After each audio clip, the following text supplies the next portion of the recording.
Bonjour à toutes et à tous.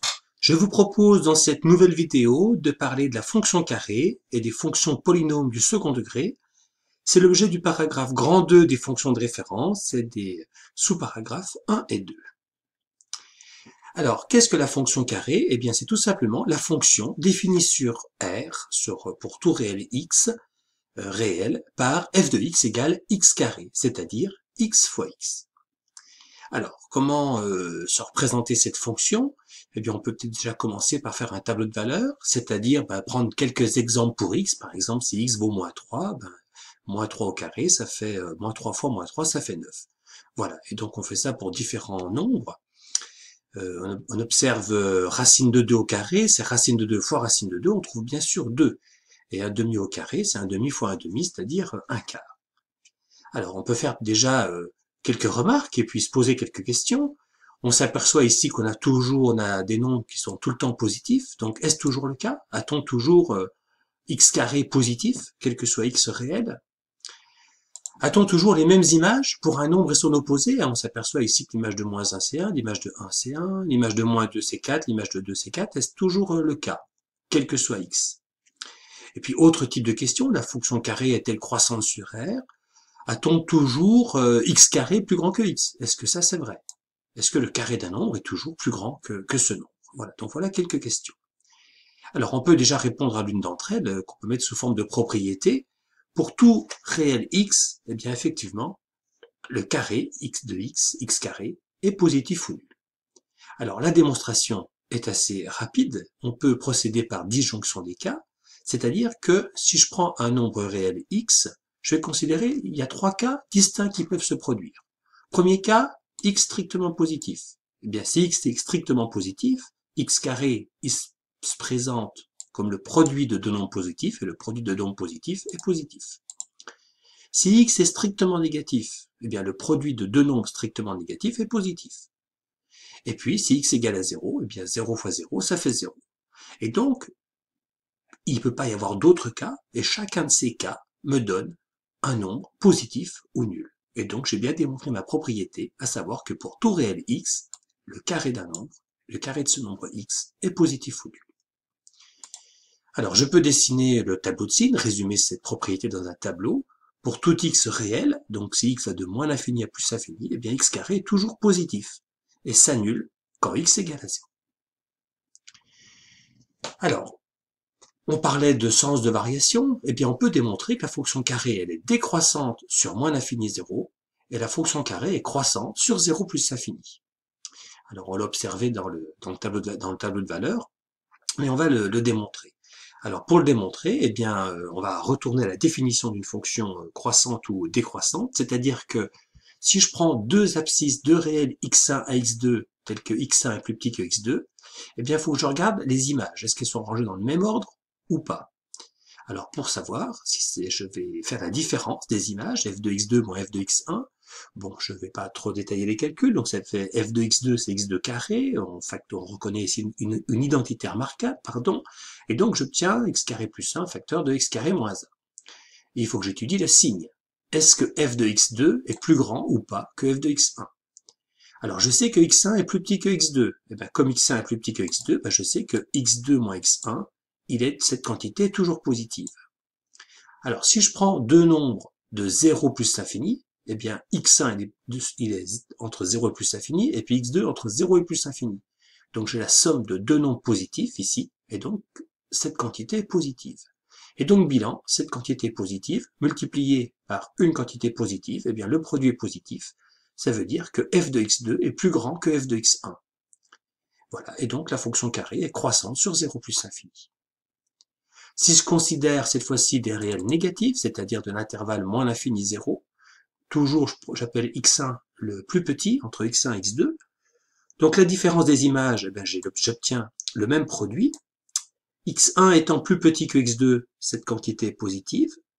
Mais maintenant, x1 il est négatif, x2 il est négatif. Eh bien la somme de deux nombres négatifs est négatif. Et donc, un négatif multiplié par un positif, eh bien ça donne un nombre négatif. Et donc cette fois-ci, c'est f de x1 qui est plus grand que f de x2.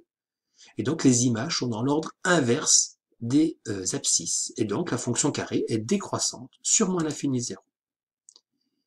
Alors, je peux résumer cette propriété dans un tableau de variation. Donc, si x va de moins l'infini à plus l'infini, la fonction carré est décroissante sur moins l'infini 0, puis croissante sur 0 plus l'infini.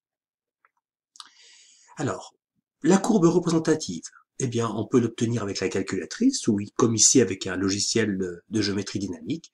Et donc, on obtient une courbe, voilà, décroissante sur moins l'infini 0, croissante sur 0 plus l'infini. Et on a ici une courbe particulière. On appelle ce genre de courbe une parabole. Et donc, c'est une propriété. La courbe représentative de la fonction carrée, c'est une parabole. Alors, la parabole, c'est une fonction, une courbe particulière, c'est une conique. Voilà, donc on va admettre cette propriété que la fonction carrée admet comme courbe représentative, eh bien, une parabole qui est comme cela. Alors, on observe que cette parabole est symétrique par rapport à l'axe des ordonnées. Eh bien, c'est une propriété qu'on peut noter. Alors, je ne l'ai pas encadrée, mais voilà, elle est symétrique par rapport à l'axe des ordonnées. Pourquoi? Eh bien, il faut que je démontre que quel que soit le point que je choisisse d'abscisse x, donc je prends un réel x quelconque, eh bien, donc j'ai un point ici d'abscisse x et d'ordonnée x carré, et donc son opposé, donc l'abscisse ce sera moins x, et bien moins x fois moins x, ça fait aussi x carré. Donc le point qui a l'abscisse d'abscisse opposée de la courbe, eh bien a même ordonnée. Et donc ben, j'obtiens deux points m et n, et le milieu de ce segment mn eh bien, est bien sur l'axe des ordonnées, ce qui prouve que, et ça c'est vrai pour tout x, et donc ce qui prouve que l'axe des ordonnées est axe de symétrie de la parabole. Je vous propose un petit exercice qu'on pourra traiter en classe. Je vous demande de comparer x carré et x, c'est-à-dire, dites-moi, qui est le plus grand? Est-ce que c'est x carré? Est-ce que c'est x? Ou est-ce que ça dépend de la valeur de x? Alors, passons à la deuxième partie de cette vidéo. Qu'appelle-t-on fonction polynôme du second degré? Eh bien, un polynôme du second degré, c'est une fonction définie pour tout réel x par une formule du type ax carré plus bx plus c, où a, b, c sont trois réels fixés. Alors, il faut que a soit non nul, parce que si a était nul, on obtiendrait f de x égale à bx plus c, on aurait une fonction affine. Donc, a est non nul, et puis b et c, deux réels quelconques. Alors, un petit exercice. Parmi les fonctions ci-dessous, toutes définies sur R, je vous demande de me déterminer est-ce que ce sont des fonctions du polynôme du second degré ou pas. Et si oui, bah donnez-moi la valeur des coefficients A, B, C. Alors, vous pouvez chercher, faire pause dans la vidéo, jouer le jeu, et dans quelques secondes, je vous présente une correction. Voilà, alors, concernant la première, c'est assez évident, A égale 1, B égale à moins 3, C égale à 2, c'est bien polynôme du second degré. Ici, A est nul, et donc on a ici en fait une fonction affine, la courbe est une droite, pas du tout une parabole, ce n'est pas une fonction polynôme du second degré. La fonction carrée de tout à l'heure, eh bien c'est un polynôme du second degré. Oui, parce que A égale à 1, et ici les valeurs de B et C, j'ai dit c'était n'importe quel réel, donc prenons 0, ben, j'ai bien 1 fois x carré, plus 0 fois x, plus 0, ça fait x carré. Et donc c'est bien un polynôme du second degré.